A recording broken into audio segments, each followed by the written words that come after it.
రోజు సోనియా గాంధీ రాహుల్ గాంధీ గారు రెండు రాష్ట్రాలు ఇచ్చారు.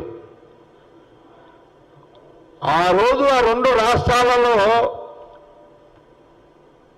మీకు స్వయం పరిపాలన వచ్చింది ఆంధ్రప్రదేశ్కి, తెలంగాణకు స్వయం పరిపాలన వచ్చింది. ఈ స్వయం పరిపాలనలో తెలంగాణలో ఉమ్మడి రాష్ట్రంలో మరి కిరణ్ కుమార్ రెడ్డి రోషయ్య గారు సీఎం అయితే, తర్వాత రాష్ట్ర విభజనతో ఇక్కడ కేసీఆర్ అయ్యిండు, తర్వాత రేవంత్ రెడ్డి సీఎం అయ్యిండు. అక్కడ చంద్రబాబు నాయుడు అయ్యిండు, జగన్ అయ్యిండు అక్కడ.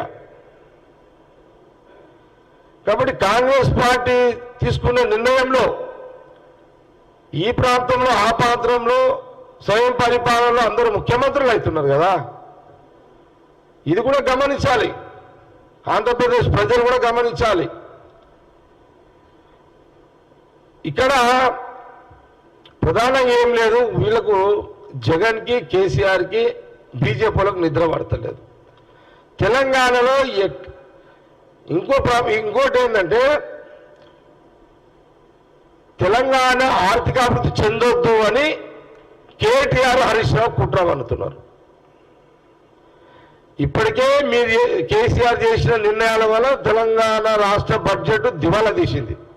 ఏది మీరు విచ్చలవిడి ఖర్చు పెట్టినందుకు.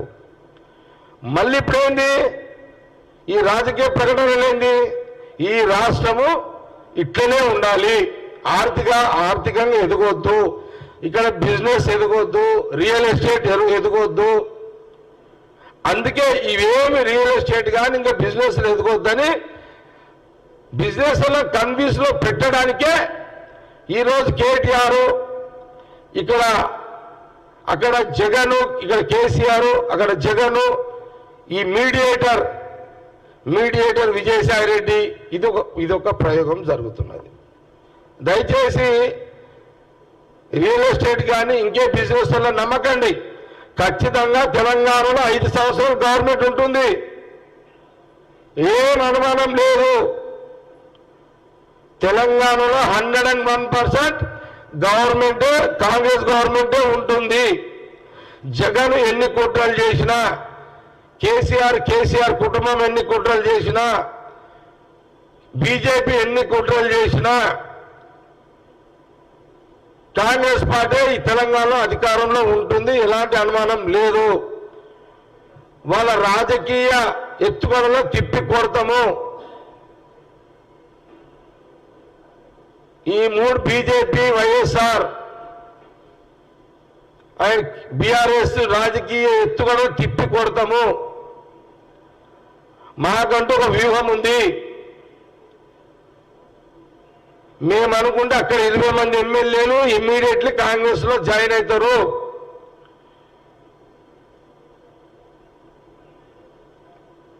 ఎందుకు జాయిన్ అవుతారంటే ఆ ఎమ్మెల్యేలకు అక్కడ స్వతంత్రం లేదు.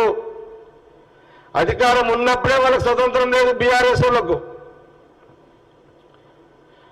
కాంగ్రెస్ లో స్వతంత్రం ఉంటుంది, స్వేచ్ఛ ఉంటుంది, ఇక్కడ నిధులు కేటాయింపులు ఉంటాయి, డెవలప్మెంట్ ఉంటుంది కాంగ్రెస్ ప్రభుత్వంలో.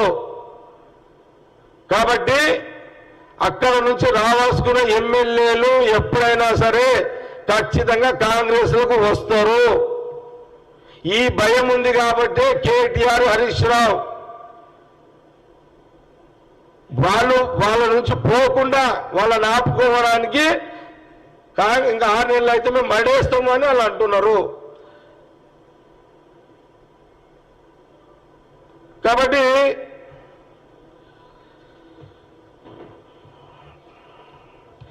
మేము ఈ 5 ఏళ్ళు కాదు, ఈ 5 ఏళ్ళ పాటు నెక్స్ట్ 5 ఏళ్ళు ఎట్లుండాలని డిజైన్ చేస్తున్నాం కాంగ్రెస్ పార్టీ. మేము ఎట్టి పరిస్థితుల్లో ఈ 5 ఏళ్ళు తెలంగాణలో గవర్నమెంట్ మేము ఉంటాము. మా వ్యూహాలు మాకున్నాయి. మాకు ఏ నమ్మకంతో అయితే ఓటర్లు అవకాశం ఇచ్చినో కాంగ్రెస్ పార్టీకి వాళ్ళ నమ్మకాలను నిలబెడతాం. మేము ఎక్కడ కూడా అశ్రద్ధ లేదు, మేము చాలా అలర్ట్గా ఉన్నాము.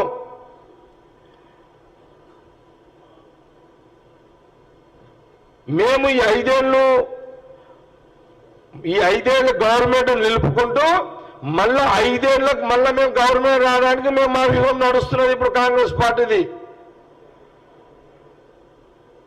కాబట్టి తప్పకుండా మేము మా కాంగ్రెస్ పార్టీ యొక్క మా ఆలోచన ఎప్పుడు కూడా తెలంగాణ ప్రజలను కాపాడుకుంటూ బీఆర్ఎస్ గవర్నమెంట్ నష్టపోయిన ప్రజలను మేము కాపాడుకుంటూ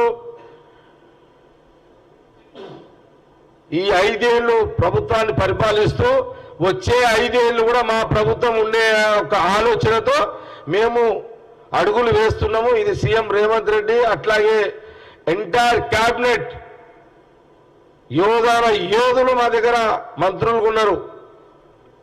అందరం కూడా అలర్ట్ గా ఉన్నాము, జాగ్రత్తగా మా శాసనసభ్యులు కూడా అందరం కూడా అలర్ట్ గానే ఉన్నాము. ఏది ఏమైనా ఈ పార్లమెంట్ ఎన్నికల్లో కూడా ఖచ్చితంగా 12 నుంచి 14 సీట్లు గెలవాలని గెలిపించుకోవాలి అనే ఒక ఏఐసిసి డైరెక్షన్ లో కాంగ్రెస్ పార్టీ తెలంగాణ కూడా మేము అన్ని రకాల జాగ్రత్తలు కూడా తీసుకుంటున్నాము. మీడియేటర్ విజయసాయి రెడ్డి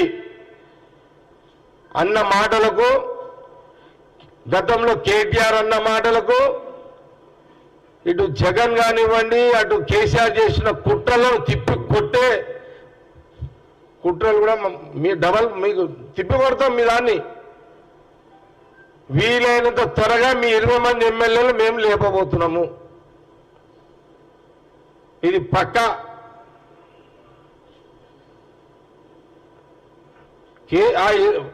మీ ఎమ్మెల్యేలు కేసీఆర్ పక్కకు వండుకున్నా సరే లేపుకొస్తాం మేము.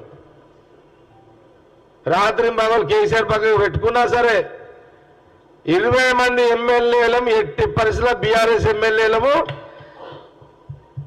తప్పకుండా కాంగ్రెస్ లోకి వస్తున్నారు. ఇది మీకు ఇక మీరు మాకు పెడతారో మేము మీకు పెడతామో చూసుకోండి. ఇక మీకు బాగా ఫగర్ వచ్చింది మీకు. కాబట్టి తప్పకుండా మీ 20 మంది ఎమ్మెల్యేలు ఎట్టి పరిస్థితుల్లో కాంగ్రెస్ లోకి వస్తారు. ఇది ఇక దాని తర్వాత ఇంకొక ఆట నడుస్తుంది. మళ్ళీ చాలా ఆటలు ఉన్నాయి బీఆర్ఎస్ మీద కూడా, మాకు కూడా.